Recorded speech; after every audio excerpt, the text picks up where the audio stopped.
বোরাক এই কথা শুনে কি করলো?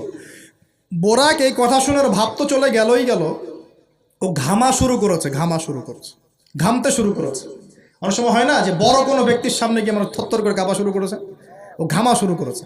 এবার নবী সাল্লাল্লাহু আলাইহি ওয়াসাল্লাম উঠে বসলেন, বিসমিল্লাহ। এবার চলছে, কোথার দিক, কোন উদ্দেশ্যে চলছে? ওই যে জেরুজালেম, নাম শুনেছেন কি না? এবার ওই দিকে ছুটলো বোরাক।